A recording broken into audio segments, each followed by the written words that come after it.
Hello guys, nandito na naman ako at syempre good morning muna dyan at good evening dito.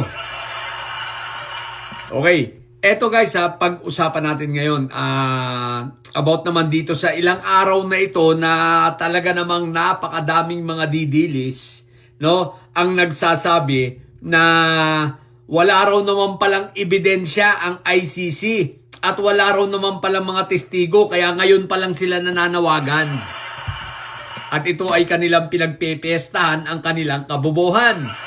At ang pang-intindi nila, mahina ang kaso, mahina ang ebidensya, kaya nananawagan pa ng mga testigo. Di ba nga, anong-ano sila? Panay ang content nila ngayon. At pinapalabas nila na mahina ang prosecution. Ang ICC bakit ngayon lang naghahanap ng mga testigo? 'Di ba?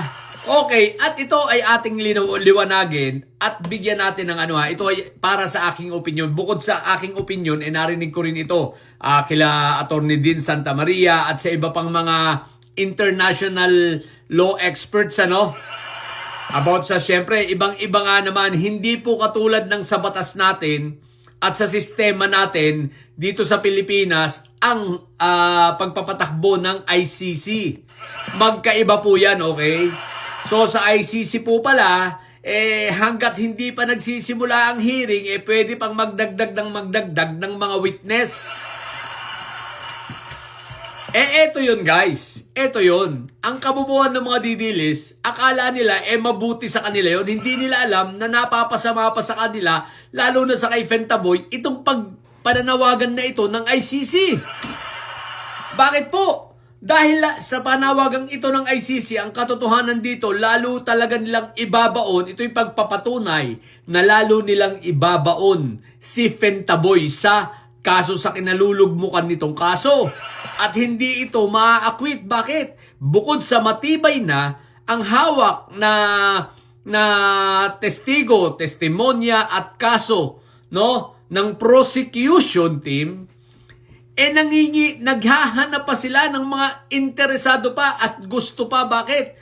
Na magtestigo sapagkat sa paniniwala ng ICC, hindi lang itong mga to, bagamat sapat na para ilubog pa itong si Fentaboy, ang nasa isip siguro ng ICC, teka, mas maganda na dagdagan pa natin para siguradong wala na itong kawala.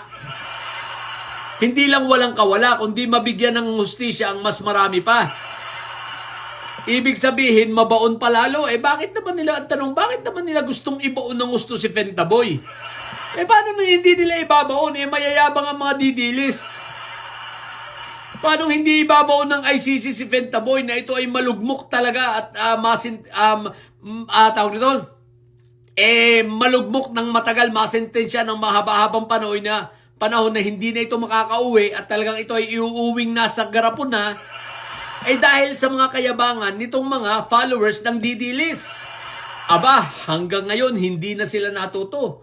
Ipinapakita pa rin nila, ipinapamukha nila na pagkadami-dami nila at malakas sila.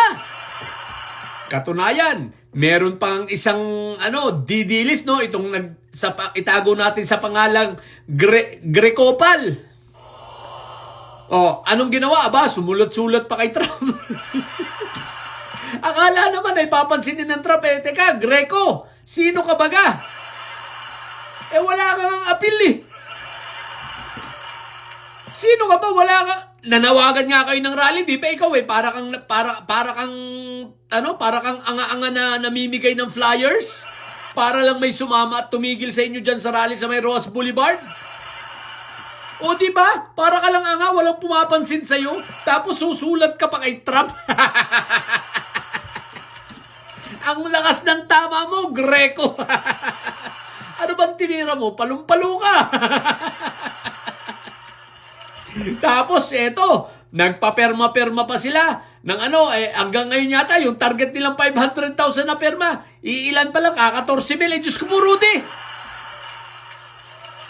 Tagal, ilang linggo nyo na yung ilang linggo na kayo nagpapaperma. Anyari. Pero ang nito, ang perception ng ICC na ipinapakita ninyo, itong si Pentaboy ay may impluensya pa. Sa amin po ay pabor na pabor naman yan. Bakit pabor na pabor? Syempre, lalo nyo nga ibinabaon, di ba? Kaya wag kayong wag kayong tanga.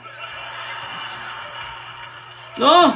Yung sinasabi ng ICC rito na baka may gusto pa, para pa lalo pang ibaon si Pentaboy. Hindi yun nangangahulugan na mahina ang kaso o mahina ang mga witness. Kundi, pwede pang magdagdag yung sino pang may gusto na mag-witness. Parang sa ganon, mas mabigyan pa ng katarungan. Mabigyan pa ng hustisya yung mga biktima nitong si Pentaboy. Kaya wag kayong bubot mahina daw ang kaso. Kung mahina, bakit hindi makalabas? Kung mahina, di sana nabigyan na ng interim release yan. O bakit hindi mainbigyan ng interim release? Kasi malakas ang kaso laban sa kanya. Kaya nga nalabasan ng warrant of arrest yan kasi malakas ang kaso. Hindi naman niya lalabasan ng ICC kung mahina ang kaso laban sa kanya. Tapos ngayon kayo, nagtatapang-tapangan. Tapos ngayon kayo, nagdadami-damihan ng mga didilis. O di ba?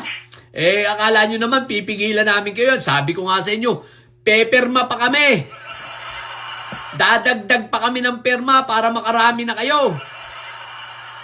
Para sa ganon, makita ng ICC na may impluensya pa talaga ito si Rodrigo. Sa bagay, nabisto nga ng di ba, bistado ng ng ICC. Isipin mo, hindi nagkaigi yung pagpapanggap niyang siya siraulo na. Akala ninyo magkakaigi yung pagpapanggap ni Pentaboy na siya siraulo na. Si Pentaboy, long hair na, boysen. Si Pentaboy, boysen na siya. Naalala nyo ba guys yung yung commercial ng boysen? Yung nakaganon sa nakaganon sa may grills na bintana ng kulungan, humaba na ang buhok. Commercial ng boysen. Ganun na si Pentaboy, boysen. Yung tatay niyong karton, boysen. Yun na pala ang tawag ko. Sa mga hindi dyan nakaka-relate do sa boysen, hanapin ninyo yung commercial ng boysen. Yung nakakulong na ganyan. Nakagano, nakahawak sa preso tapos nasa tower. No? Yung pala commercial ng pintura. May matanda ron, humaba na ang buhok, kulay puti dahil sa pagkakakulong. So, ganun-ganon si Pentaboy. Tatay ninyo, karton, boysen. Kala ninyo Tapos ngayon bida-bida kayo. Mahina ang kaso. Di ko mahina ang kaso, nakalabas na yan. Tinanggihan nga uli yung yung interim release ninyo, di ba? Lahat ng mga pleadings ni ni Kaufman hindi nagkakaigi. Lahat denied. Ibig sabihin malakas ang kaso laban sa kanya. Ngayon lalo pang palalakasin. Ibig sabihin ang ICC desidido na wag na yang makalabas at doon na mamatay.